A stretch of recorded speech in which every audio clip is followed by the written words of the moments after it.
Hi, this is Michael Buffer, and welcome to the BoxHard Podcast. Hello, everyone. This is Mikey Garcia. This the monster from the swamps, Regis Rougarou Prograis. Hey, what's up? This is King Carlos Molina, former IBF world champ. This is Michael, the Bounty Hunter, 2012 Olympian and your people's champ. This is Charlie Edwards, flyweight champion of the world. This is Fast Eddie Chambers, and you're listening to the BoxHard Podcast with my main man, Joey Coastman. Hello everybody and welcome to episode 348 of the BoxHard Podcast. I'm your host Joey Coastman. I'm joined as ever by former heavyweight world title challenger, my best friend in this world. It is of course Mr. Fast Eddie Chambers. Eddie, how you doing this week, my man? I'm doing good, my man. How about you? Always good when speaking with you, Eddie. That's the slogan, but it is true. We're going to dive straight into the review part of the show. This one took place last week at the Domo Alcalde in Guadalajara, Jalisco, Mexico over here. An Eddie Hearn Matchroom show on the Zone. So topping the bill, Hiroto Kayaguchi with a win. He's now 16-0, a TKO in round 8 there against Esteban Bermudez, who's now 14-4 with 2 draws. That one was a defense of Kayaguchi's WBA Super World Light Flyweight title. Eduardo Hernandez with a win on the undercard, now 32-1. A knockout in the very first round against Jorge Castaneda, who I said was coming off a good win against Yusuf Kamari in London. That one was for the WBC International Silver Super Featherweight title. I tell you what, I wasn't expecting that, and I actually half fancied Castaneda to win the fight. Unbelievable. Elsewhere on the undercard, Diego Pacheco now 15-0. His opponent, Raul Ortega, retired on his store after 4 rounds, didn't come out for round 5 of a scheduled 10. Ortega now 10-3. That's it really for that card. That one was on a Friday, and also this one took place on Friday as well at the Turning Stone Resort and Casino in Verona, New York, USA. It was on Showtime, a Lou DiBella card, I should say.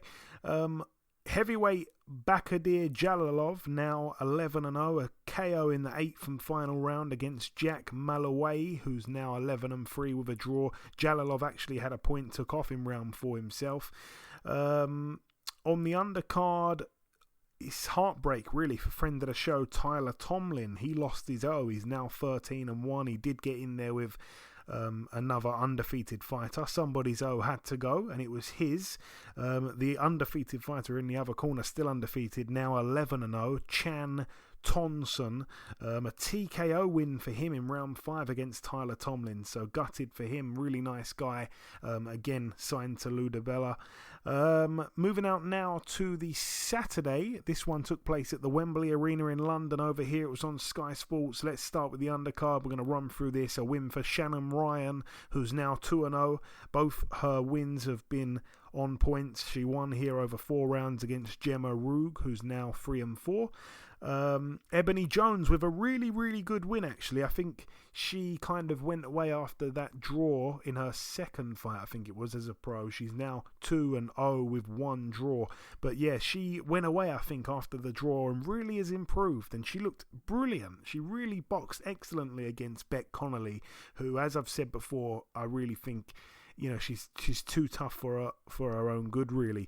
And I have said I think the board should consider taking her license away. I really like her, and I hope that doesn't come across the wrong way, but she's just not got it, and you know, she gets pasted by these, you know, these younger ladies, and it's kind of a hard watch, and she's a really nice woman, so it's not good to see that.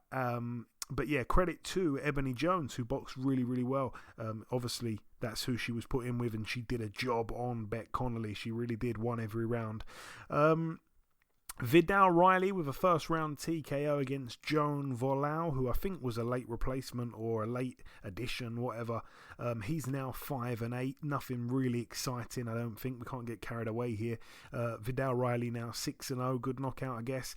Lauren Price made her professional debut, a points win over 6 2-minute rounds against Valgudur Gutstendottir, who's now 5-3. That's a mouthful. Obviously, a good debut there for the 2020 Olympic middleweight gold medalist Lauren Price of Wales. And, she boxed really well in the first couple rounds. I really liked those rounds particularly. It was a fast start, and you could see the difference in class between the two females. But it started to get a little bit lackluster as the rounds went on. I mean, it was only her pro debut, so credit to her. She's gone in straight away in a 6-rounder.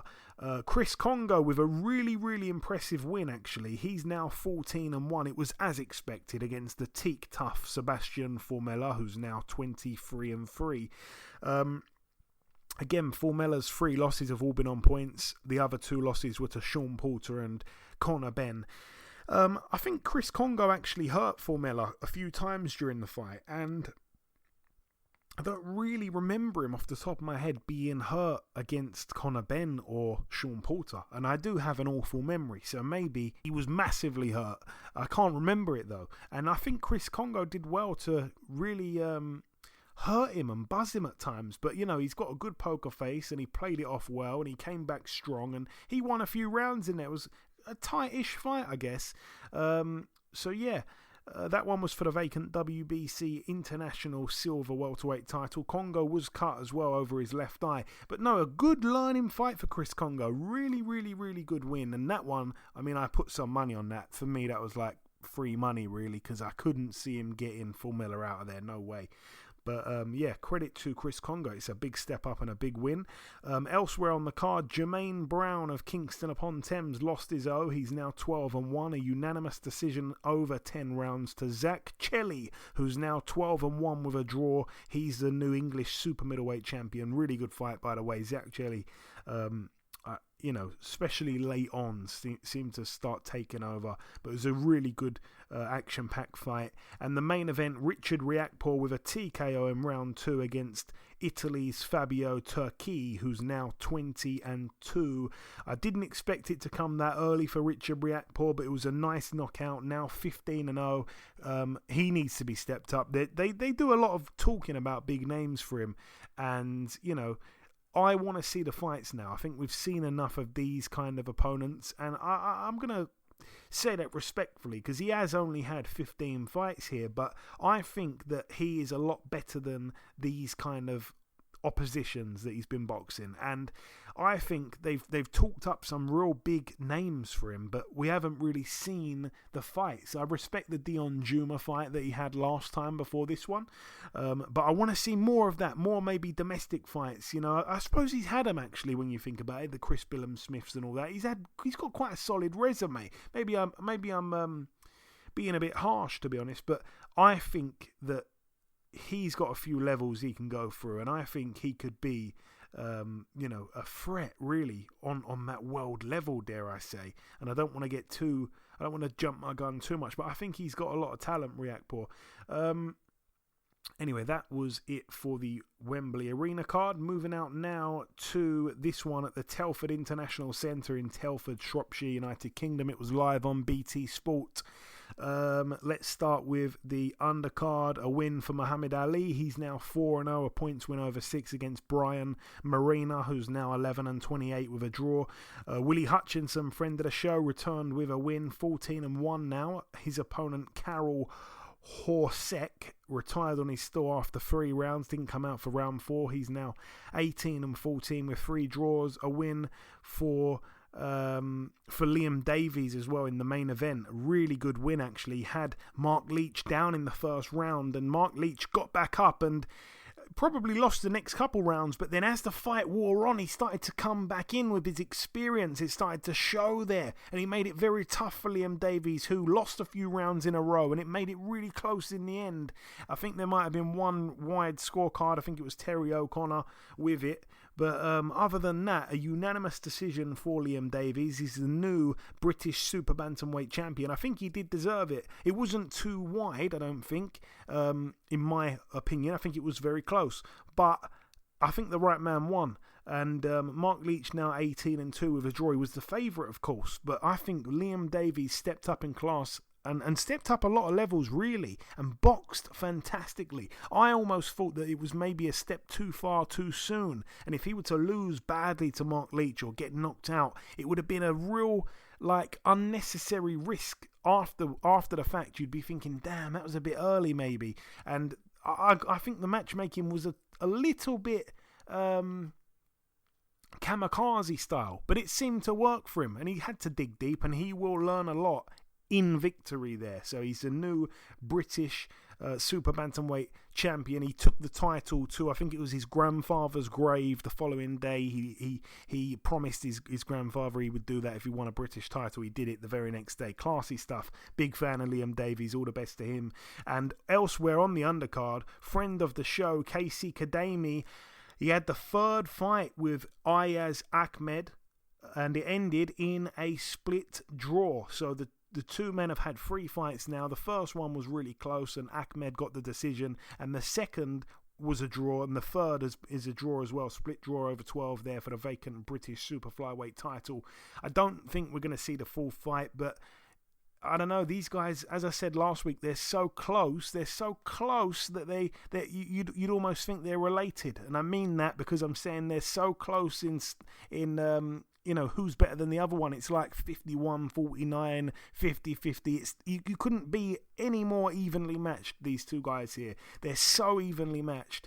And I think Ahmed is a little bit kind of like come forward, pressure, good engine, doesn't have the best defense but throws a lot of punches. He just puts the pressure on, whereas Kadami has got all the tricks in the book. Great footwork, I like the way he throws punches from different angles and stuff like that. But the problem is the punch power isn't there. And sometimes, well, in fact, all the time, Ahmed does not respect it. So he walks through it. And there are times where Ahmed gets through the jab of Kadami, walks in. And when he's in range and he's up close and he's on the inside, it's his fight. So Kadami tries to, use his feet so much, and he ends up getting tired at points in the fight, and that's where I think Ahmed comes back into it. And like I said, they're so evenly matched, but Kadami's got way more skills than Ahmed, way more, but the style just, they match up so badly, I think, for Kadami. And I think a lot of people, he was well ranked at one stage, I think a lot of people now are starting to think, well, I don't really see a bright future here because he's had these 3 close fights with Ahmed, who no one's talking about on the world level. He's nowhere near a world ranking, I don't believe. So it's a tough one. But this seems to be his boogeyman. But anyway, moving on. We're going to go now to the Warehouse Gym in Swansea, Wales. It went under the radar. It was actually a Lee Eaton show. Jay Harris with a win, friend of the show, former world title challenger, now 19-3, a TKO in round 4 against Alejandro Torres, who's now 2-12. Good to see Jay Harris return to winning ways after coming off of 2 back-to-back knockout losses, actually. Moving out now to the Honda Center in California, USA. This one over here, we're going to talk about there's nothing really to mention on the undercard. Let's go straight to the main event then. Jaime Munguia now 40-0. What a landmark. Man, oh man. A TKO in round 5 against Jimmy Kelly, who's now 26-3. Kelly, I think, was down 2 or 3 times in that final round. Wow. Really, really, really good fight. I have to say, it was a great, great fight for Jimmy Kelly up until the stoppage. I don't know if you saw any of it, Eddie, but this guy, Jimmy Kelly, boxed unbelievably, the British fighter. Boxed unbelievably, was outboxing Munguia, and then eventually, the power caught up with him. He got hit, and he pretty much stayed hit, and then the writing was on the wall. It all come to a close and an end real quick. I don't know if you saw any of it. No, I didn't. I was I think I had it on at one point, and I had to do something, and I just can't remember what it was, but I wasn't able to watch it, and I think I had to go somewhere, if I'm not mistaken, and I can't remember what it was that I had to do, or whether or not I was home. Might have been working. I have no idea. You know me. But yeah, I wanted to see it. I didn't know that it was going to be. I thought it was a. I didn't want to say. I don't want to say. I thought it was a showcase fight for him, but I thought that it was meant for him to, another good fight, but a fight that he could actually he could win without too much trouble. But I guess that was completely wrong, because from what you're saying, he had a hell of a time. Yeah, he really did. He had so many moments in the fight. I mean, Jimmy Kelly was boxing fantastically, mainly off the jab, using his good movement as well. And a few times he'd land the backhand. It looked really good and really eye-catching. And I think Munguia started to get a little bit frustrated as well. And Jimmy Kelly did everything really. Good body shots. I think he landed a couple of nice eye-catching uppercuts. Like, he did everything really, really, really well. And then, like I say, Munguia caught him with a shot. I can't even remember which shot it was now. And, I expected Munguia to knock him out, really. But, yeah, I didn't expect all the problems, and I don't think anyone else did. I don't think anyone really expected all those problems that he caused before he got knocked out. So, credit to Jimmy Kelly. And yeah, I hope he gets another big opportunity. I said it on last week's show. I don't begrudge him getting this opportunity, because he was coming off a great win against Kanat Islam. But it was a huge step up. He got stopped when he boxed Liam Smith years ago. And he hasn't really kind of got back to that level. But I think, even though he got knocked out, and there was no question that was the end of him. He was down 2 or 3 times, as I said. It all come to a crash real quick. But those minutes before that knockout, before that big first punch that Munguia landed, he was in total control, was cruising it. And there's a possibility that you could have actually gave him every round. He really impressed. So I hope there is another opportunity for him, maybe somewhere around European level. Let's not just, get this guy jumping in at world level, then back down to like real low level, then back to world level. Let's just let's do it steady with Jimmy Kelly, But sometimes that's just the way it goes for certain fighters who don't have a powerful promoter behind them. They just get a big opportunity, then a really bad one, really bad one, really bad one, then a late notice, really big one, and that's kind of been the story of his career, really.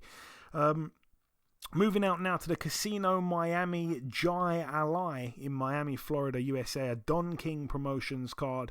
Nothing to mention on the undercard, so let's skip straight to the main event. Trevor Bryan now 22-1. He was KO'd in round 4 against Daniel Dubois, who's now 18-1, and also has the WBA regular world heavyweight title. So it's unbelievable that this man has actually picked up a ball before Joe Joyce, the man that beat him. Did you see any of this, Eddie? Because it was a nice left hook that Daniel Dubois threw to knock Bryan out, and it was a great shot, really.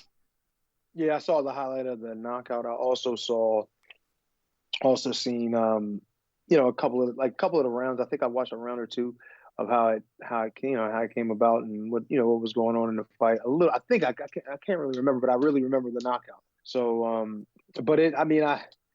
there was a good left hook. It was a good left hook, and it actually was a nice sneaky. Like, he heard him even before that a little bit with a shot. It looked like, and he was looking. I guess Trevor Bryan was looking a little lazy at the time. I really don't know. I've really not seen him fight, so I don't really know how he generally looks, or what he generally does in fights. But I wasn't surprised just from looking at what Trevor Bryan was bringing to the table that Daniel Dubois got him out of there. He just didn't look, he didn't. And I shouldn't say this. It could be construed as a little disrespectful, but he didn't look like a champion. If you understand what I'm saying, he looked like the kind of a guy who may be a contender, for a title, or maybe not even for a title, maybe even a top 10 guy, maybe a top 15 guy, but he didn't look like a champion. And I'm not too surprised that Daniel Dubois went in there and ended up stopping him. Yeah, I think there was money to be made on a Dubois stoppage early. I backed him to get the stoppage within 6 rounds. That, of course, happened. A lot of people were backing it even within 2 rounds. Some were saying 3 rounds, 4 rounds.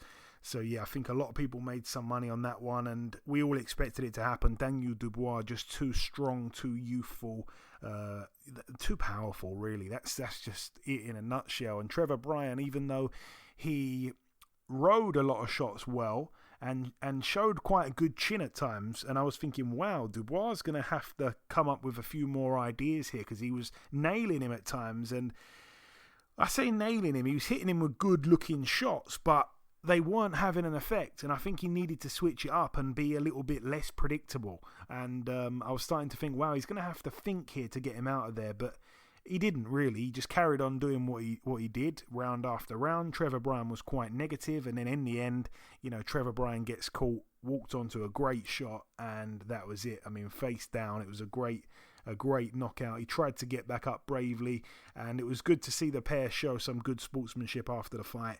But yeah, really pleased for Daniel Dubois, who I think loves fighting in the USA. He's been over there and got 2 nice knockouts in great fashion, and now he's a WBA heavyweight world champion, and he will fight the winner of Hughie Fury and Michael Hunter, so it's exciting for the future. But anyway, leaving that behind, moving out now to the Madison Square Garden Theatre in New York, USA. This one was a top-ranked show. One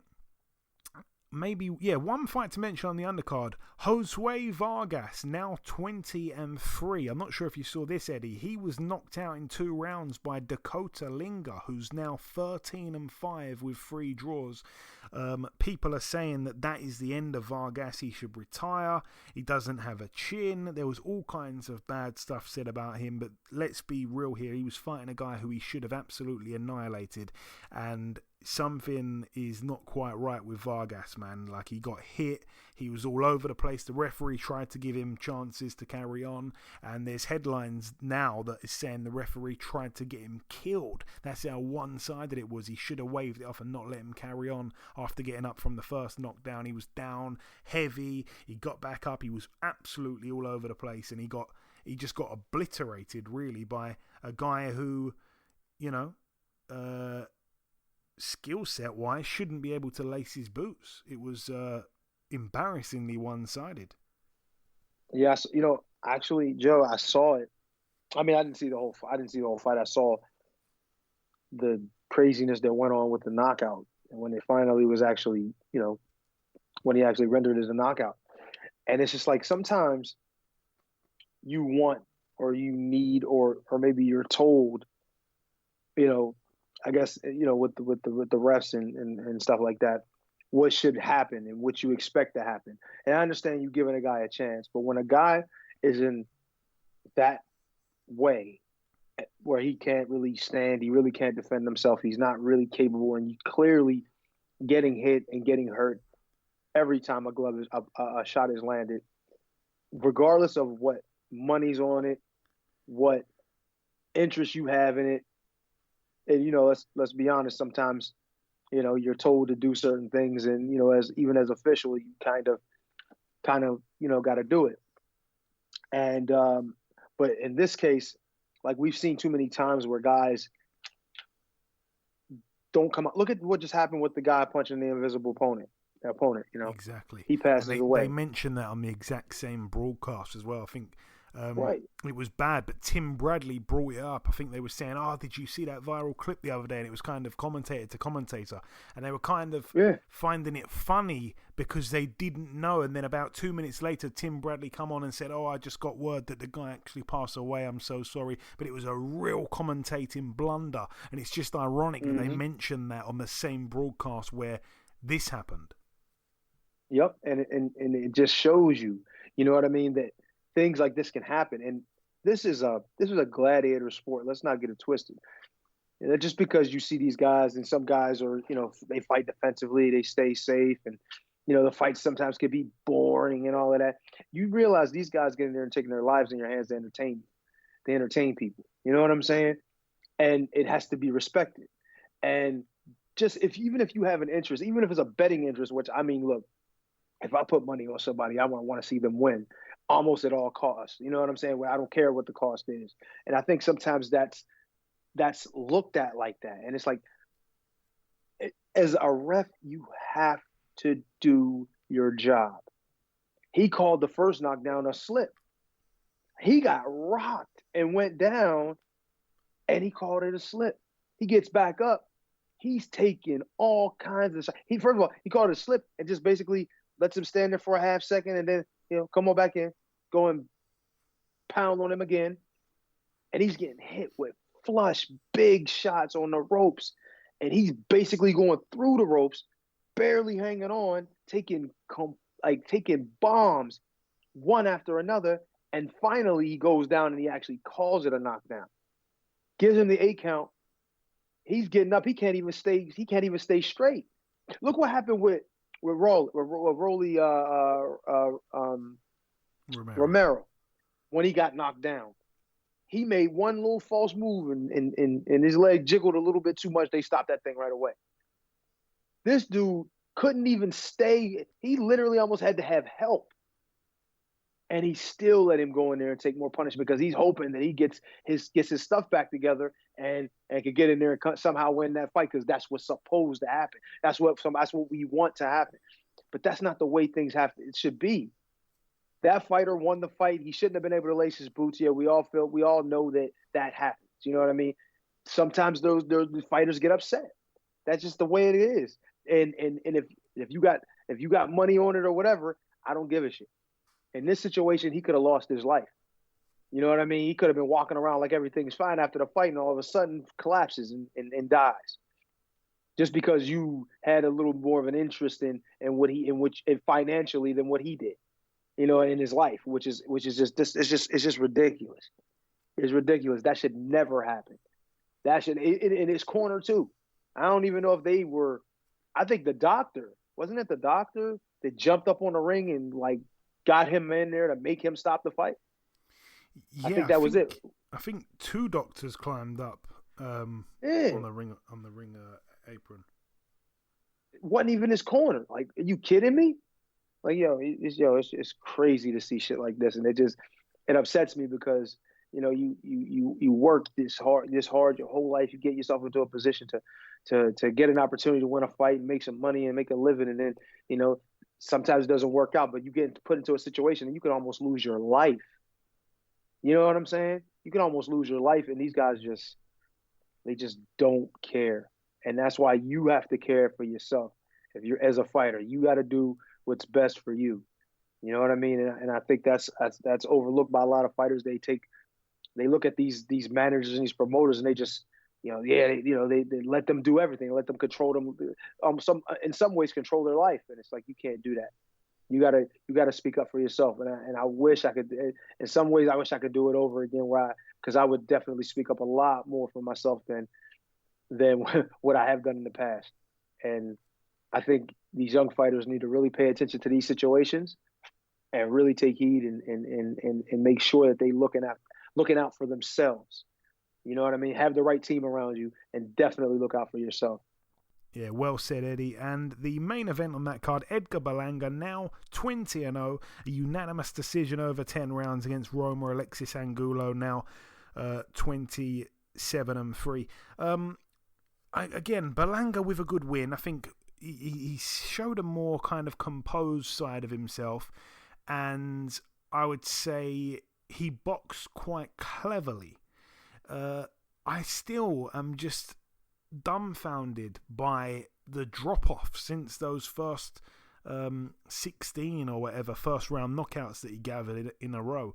The fall from there to where we are now is crazy. He doesn't come close to getting a knockout at any point in the entire fight. It's so weird, the drop-off.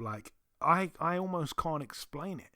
It's like they've found his twin brother and put him in the ring. Everything about the guy's changed. It's really bizarre, but it's made him a hell of a lot less scary now. And I do want to see other fights to take place. I think in the end, he boxed quite well against Roma Alexis Angulo, like I say, and he was probably more dominant than most people felt he'd be. So he won 9-1 on 2 cards and 8-2 on the other card. So very, very wide in the end for Edgar Berlanga. I was actually falling asleep during this fight. It was on really, really late. I think it finished about 6 a.m. UK time. So I was watching a few rounds and dropping off and waking back up. It was horrible. But from what I could see, boxed quite cleverly. And yeah, it's weird. Like, what level is he at? You know, I've said it before. Blasting through these guys who some of them were durable, and he's getting them all out in a round, man. It was like, whoa, this is the second coming of Mike Tyson, like at his peak. And then all of a sudden, the drop off is so drastic that he starts getting dropped himself by guys who can't punch, and it's like, what is going on? And now he's boxing in a completely different style, so I'm not sure what's going on there. But one thing about Berlanga, he's got a humongous ego, and I don't really know where the ego comes from, but I'm not liking that. I think he calls himself like the Monster or something like that, and I just think, no, change the nickname, calm down, calm down on the ego stuff, and the hard work is something I think he needs to concentrate on. Not that I'm saying he hasn't been working hard, I'm sure he has been, but yeah, I don't know. It's an interesting one. Sorry, Eddie, was you going to say something there? Oh no, I was just thinking, when guys start out so well in their career, people telling them how great they are, people saying, oh, you're this, you're that, and the ego, it's not necessarily that you didn't already have it, but this just gave it validation. You understand what I'm saying? This has validated his reason to act as if he is the second coming of Jesus Christ in the ring. You know what I'm saying? And sometimes, having success early is a good thing, but then other times like this it's kind of a bad thing. It's kind of like, be undefeated, but have some tough fights on the way up, because now he's going to get into situations where he's gonna have like to dig deep. And I mean, I'm pretty sure he already has. And I know he has already had. He's already had to do it, and he's come back and won. But there's gonna be a time where he's in there with somebody that's a gun like him. Remember they were talking about like Boots, like a kid like Boots, getting in there with him and him getting in that situation. He may not survive. You understand what I'm saying? He may not be able to get out of that situation, because like Boots is a kid that's really, really a good finisher. Once he gets you hurt, he's on the case. You know what I'm saying? So, it's good in a sense to be as successful as he has been, but sometimes you really need some serious adversity. And him getting 16 or 17 was a first round knockouts.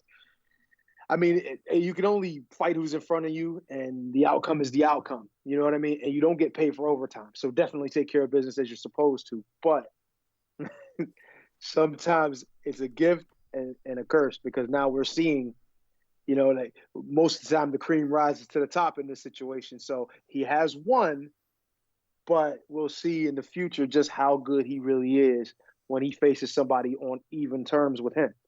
That's really when we'll see who the true fighter that Edgar Berlanga is and will be in the future.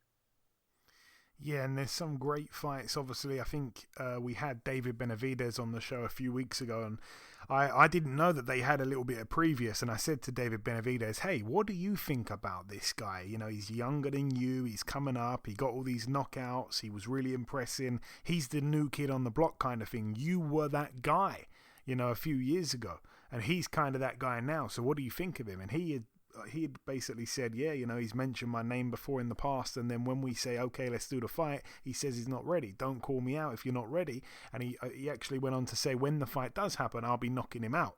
I mean, I want to see big fights for Edgar Berlanga, and there's a lot of fights that can be made at super middle. There's so many that can be made. There's some great fighters in America for him, and I don't know why they're not happening. I think they need to happen soon, because yeah, I don't like the ego stuff, I think he already kind of thinks he's a superstar. I mean, it was great when he was getting all these first round knockouts, but it's been quite a while now. He's had a few fights where he has not looked that same guy, and like I said, it looks like his long lost twin has been fighting for him in the last maybe 4 or 5 fights he's had. He has not been as impressive, and people were actually betting on this guy to pull the upset. That's how bad he's been looking, or not. I don't want to say bad he's been looking, but how far from his previous self he's been looking. So anyways, it's a weird one with Berlanga. But anyway, I'm going to move on. That's it for the review part of the show. That is it. The final thing for me to do just before we wrap up part one is to welcome this week's special guest. Ladies and gentlemen, please welcome the former WBC Lightweight Champion of the world. It is, of course, Mr. Omar Figueroa. Omar, welcome back on the show, my man. Thank you for having me back. Appreciate it. It's always a pleasure, man. It's always a pleasure speaking with you. So we last spoke back in July of 2019, Omar, so almost 3 years ago. At the time, you were undefeated, of course. You were a couple weeks out from fighting Ugas. Obviously, that night was a tough night. You lost your O. It would have been a hard pill to swallow. But Ugas, he went on to beat Manny Pacquiao, so that loss aged really well. Is there any positive at all that you can take away from that looking back in any way?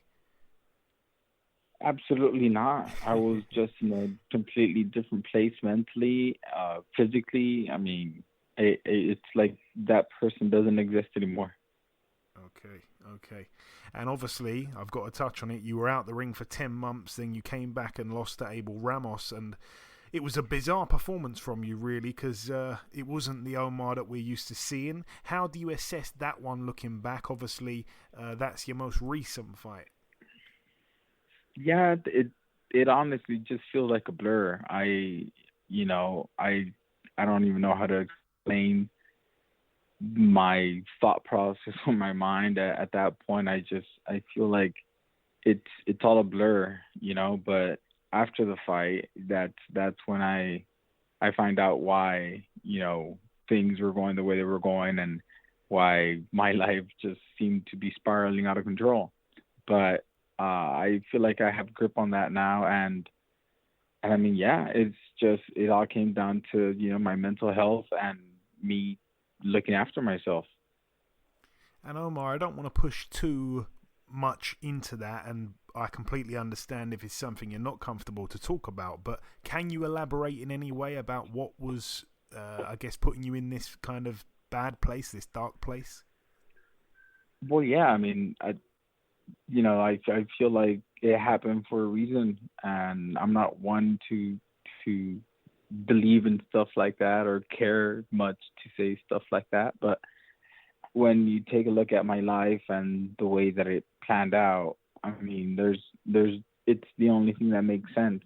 And so after the fight, that's when I think it was 2020. So the Olympics were either happening. Yeah, they were happening that summer, right? Later that year. And that's when Simone Biles pulled out of the Olympics because of her own mental health and because she wasn't right in the head, and she was experiencing the twisties and whatnot. So that's really what started the avalanche for me, and that's what inspired me to look after myself. And lo and behold, I find that there was a whole slew of things that were not necessarily wrong with me, but that were impeding me from living a healthy, normal, asterisk on that one, because what is normal anyway? But it was just making things harder, and that's, my life made complete sense at that point. Yeah, no, I understand that. And again, a lot of people don't understand the difficulties of, what goes on outside of the ring. It's such a mental sport, even though some people think it's more physical, they're wrong.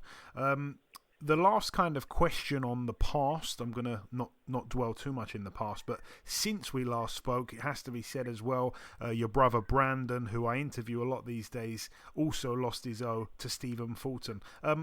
How did you think he got on? I mean, really and truly, he did have an argument of being the winner that night, to be fair.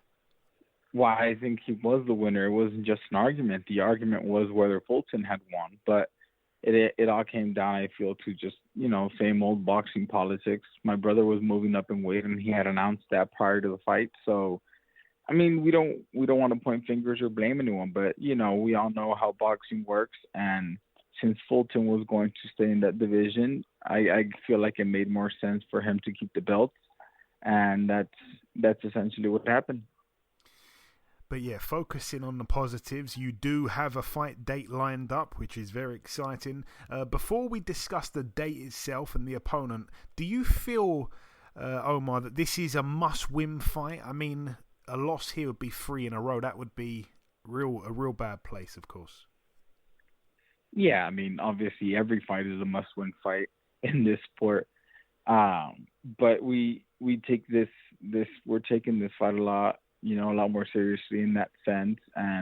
But at the same time, like I said, now that I got my diagnosis and I did find out that I have all these things that I was working against, it kind of feels like a breath of fresh air. Not that it absolves me of everything that I did wrong, but it does take a huge weight off my shoulders knowing that, that I was battling all these things behind the scenes that not even I knew about. And it, like I said, it gives me a breath of fresh air. And I don't know. It all depends on how I feel, how my mind works, and how the fight plays out, and we'll see. But yeah, I mean, it all depends. If I do horrible like I did last fight, then I'm pulling the plug, and that's got to be it. So literally, a loss here with a bad performance would be the end of the road? More likely. It all just depends on how I feel, on how my mental space is after the fight, during the fight, leading up to the fight. It really just depends on that. Yeah, and like I say, I remember years ago, when you were lightweight champion, and I've seen the whole journey, and when you were on it, like you were excellent. It was a pleasure to see you fight. And then obviously there's been a couple of hiccups where I've kind of thought, what's going on here? Like, has he got to a point where, I don't know, there's not much left in the tank or what? But when you were on it against the likes of, I never forget the Ricky Burns fight where you just completely dominated him, carrying a couple of injuries in. I mean, especially as a Brit, staying up and watching that. Like I say, when you're on your game at 100%, and you wasn't even 100% for that one, but you're excellent. Let's talk about the opponent. Adrien Broner, very exciting fight. July 23rd is the date. This was a fight that I remember was supposed to happen a few years ago.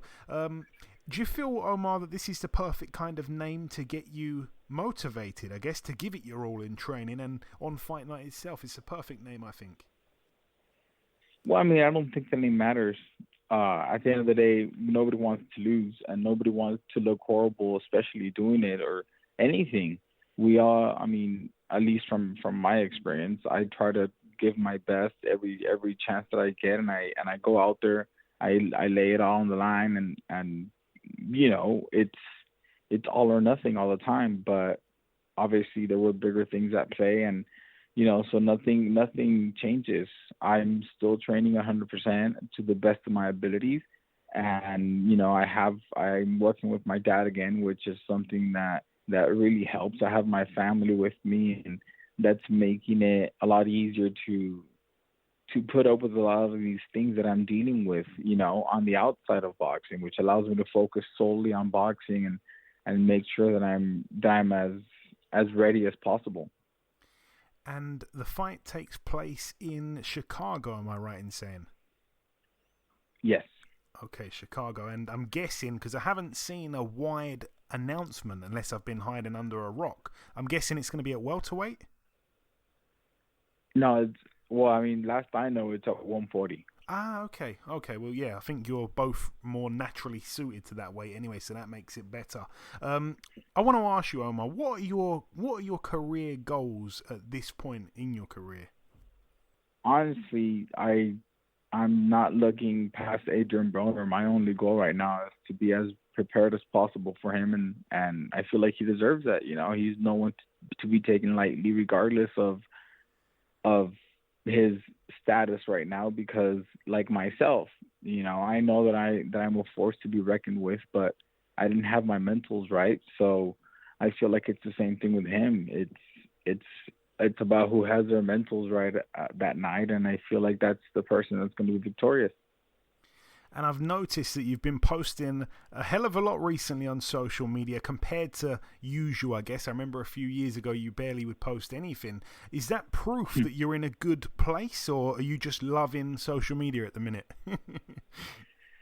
Well, no, I'm just, my fans had always complained that I don't post anything, and so I'm just trying to be better for them, trying to expose myself more, try different things, and just have fun with it. Basically, it's boxing, and that's one of the biggest things that I was fighting against. That boxing was never fun for me.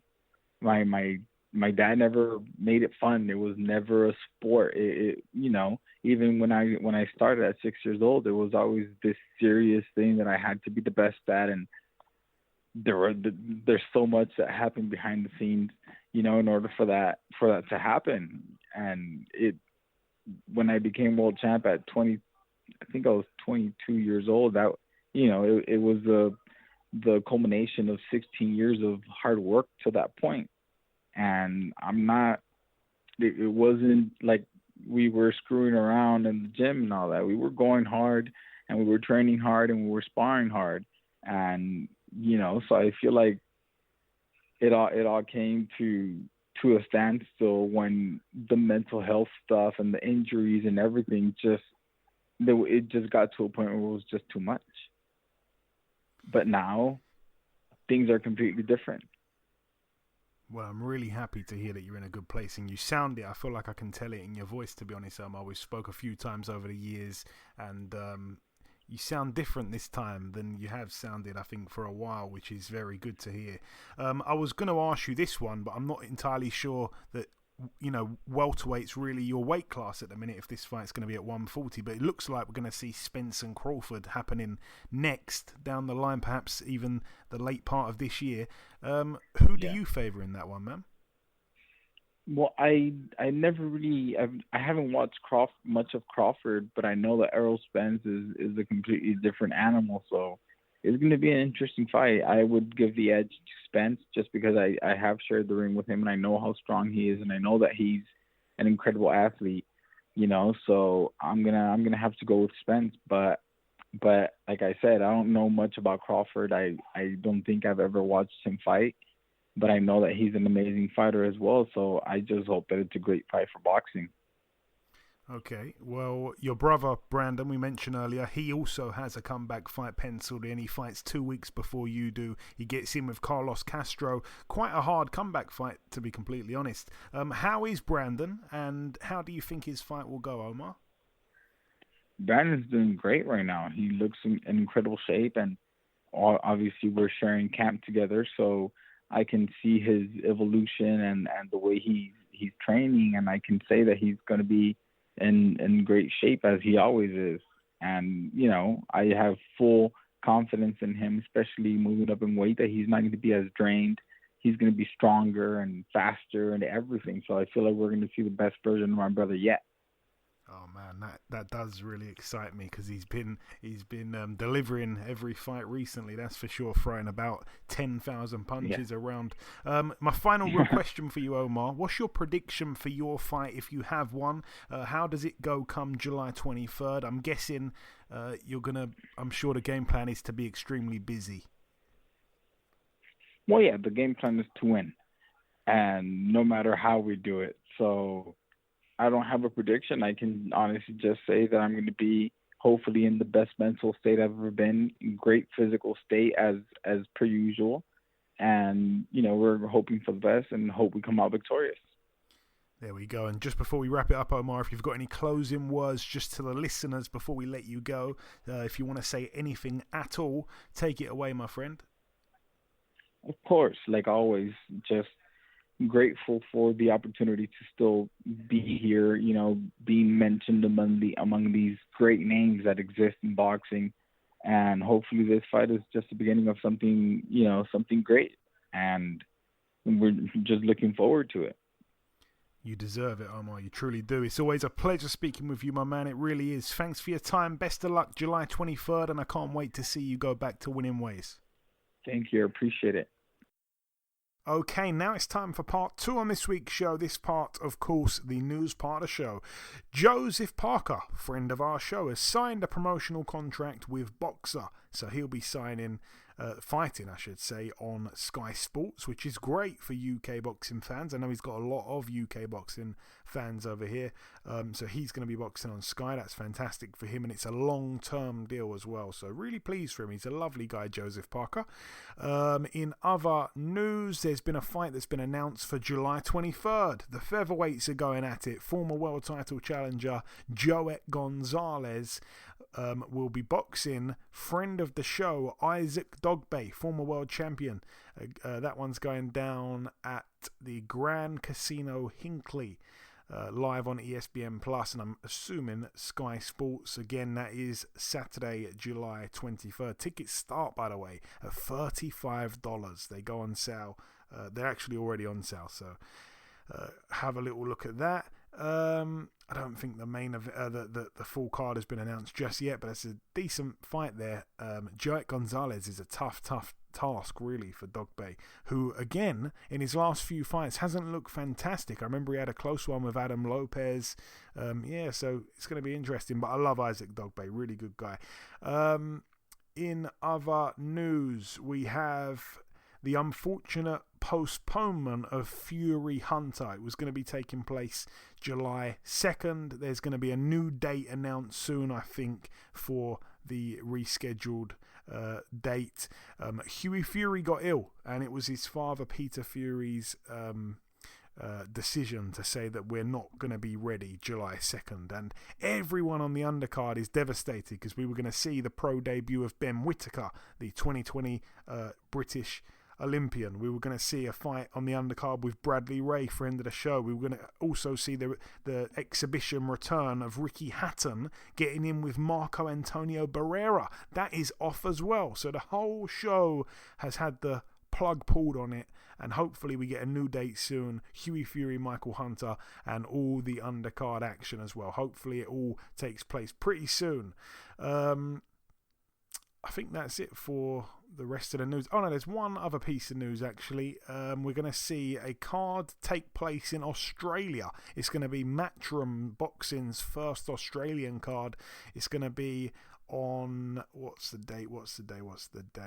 It's going to be in September. I don't think there's actually a date penciled in just yet, but on the card, the main event's going to be Liam Parrow getting in with Brock Jarvis. That's going to be fun, I'm sure. And also, Sky Nicholson actually gets to box at home for the first time since turning pro. She's been boxing absolutely all over the place, so it's going to be good to see her fight in front of her home crowd.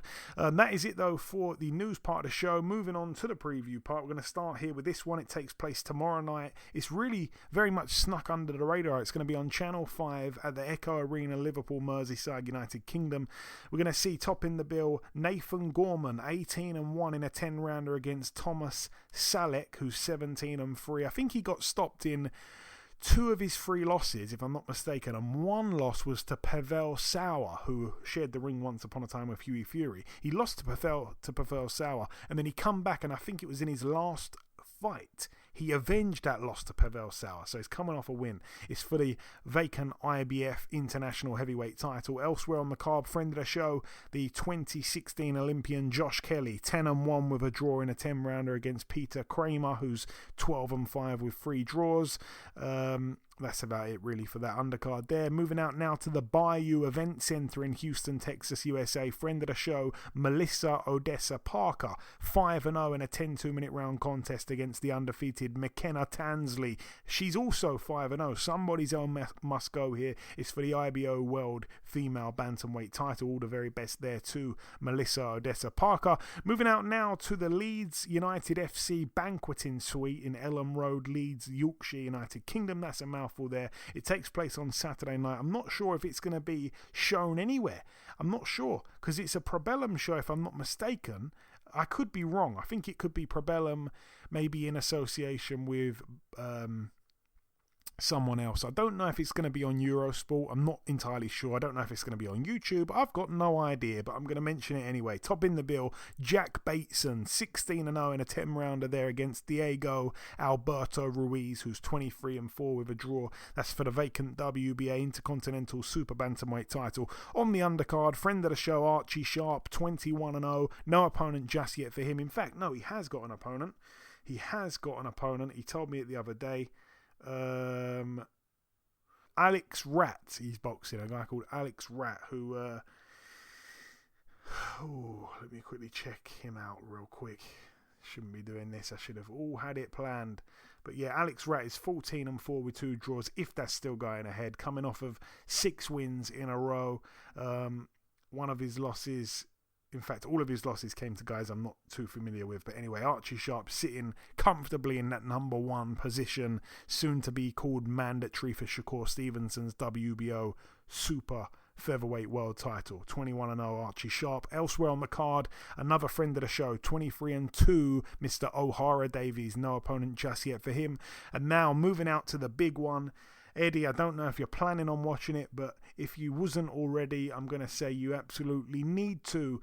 We're going to get to the main event straight away here. It's for the WBC, the IBF and the WBO light heavyweight world titles. A unification between Artur Beterbiev, 17-0, 17 KOs, and Joe Smith Jr., 28-3. Over 12 rounds. Both men can crack. There's absolutely no way in the world it's going the distance. I'd love to see Joe Smith Jr. pull it off, and it wouldn't be the first or probably the last time in his career that he has won as an underdog. Of course, he's the underdog yet again here, but he has, come as the underdog many, many times and pulled off excellent wins. In fact, I think every time he's the underdog, he gets a stoppage win, apart from when he lost, I think it was to Bivol. Other than that, I mean, I remember him knocking out Von Farah. I remember him knocking out Bernard Hopkins. He's been excellent, Joe Smith, and everyone loves Joe Smith as well. Such a cool guy. He's been on the show a few times. A huge fan of Joe Smith. All the best to him, but it's going to be great against Artur Beterbiev, the Savage. Elsewhere on the undercard, really, really good fight. 21-0 Abraham Nova in a 10-rounder against Cuba's Robisi Ramirez, 9-1. We've also got on the undercard Wendy Toussaint, who's 13-1, I think, from France, in an 8-rounder against the UK's Asinia Byfield, 15-4 with a draw.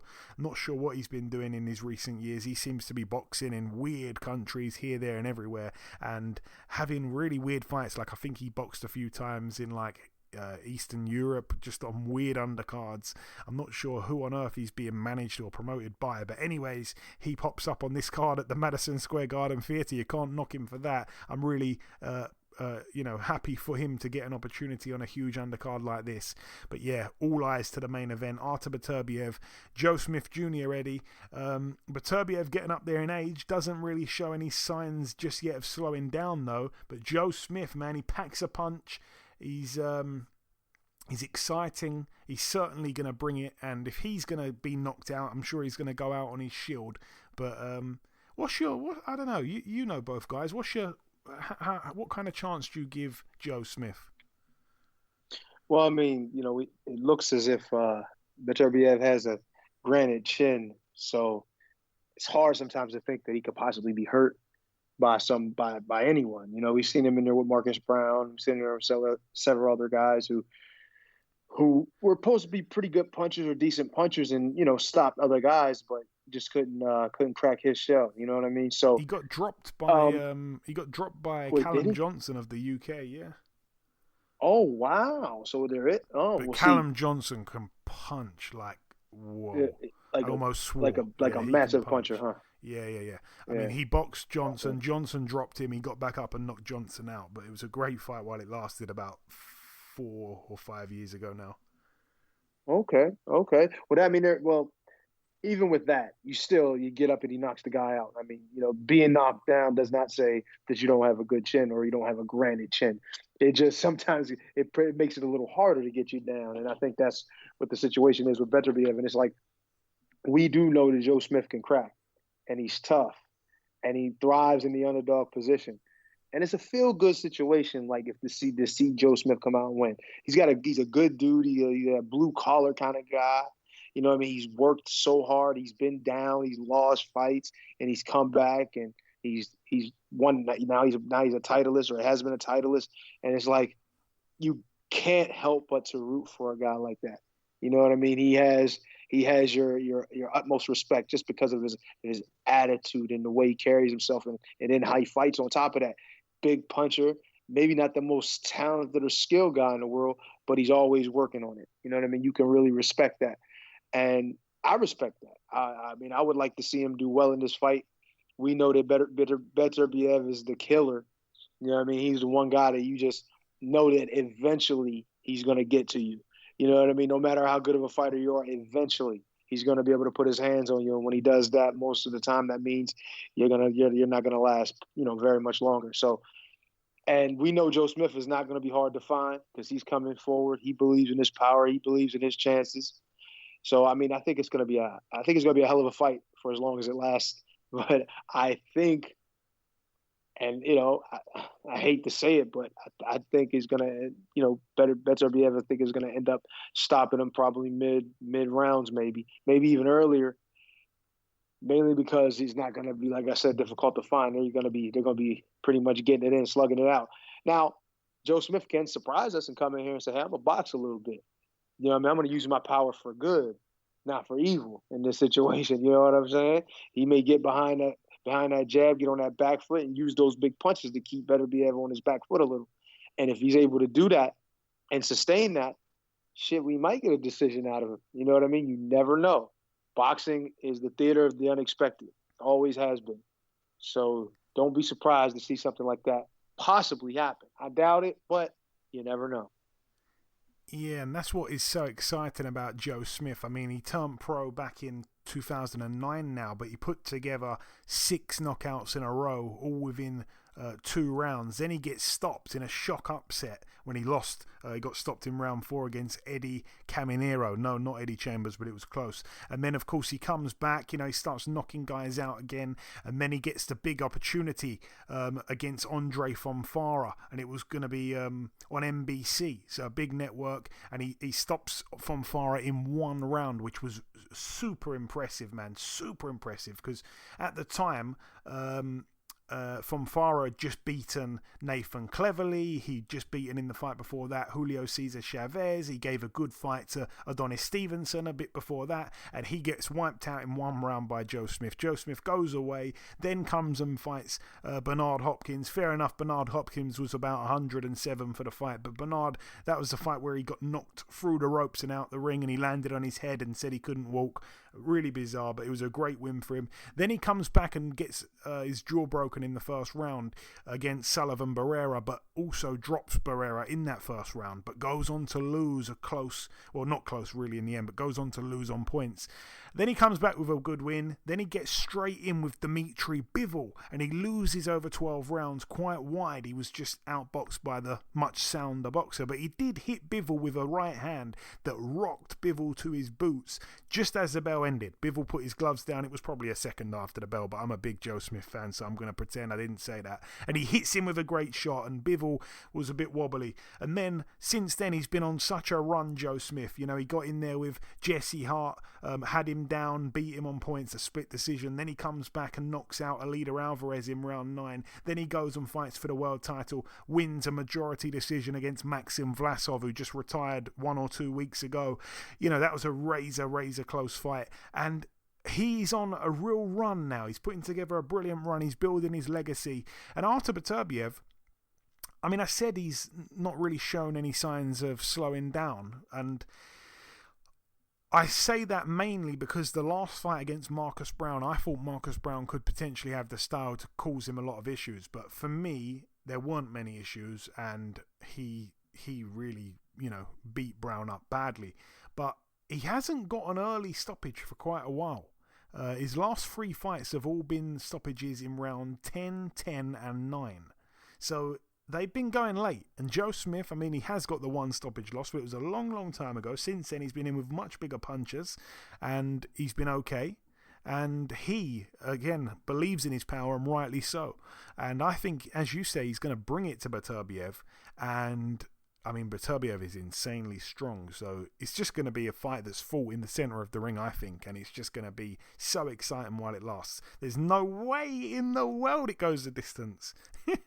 That's the excitement in my voice coming through. I am super excited. But yeah, that is it for the preview part of the show. The final thing for me to do is to come in with the outro, which I'm going to do in just a few seconds.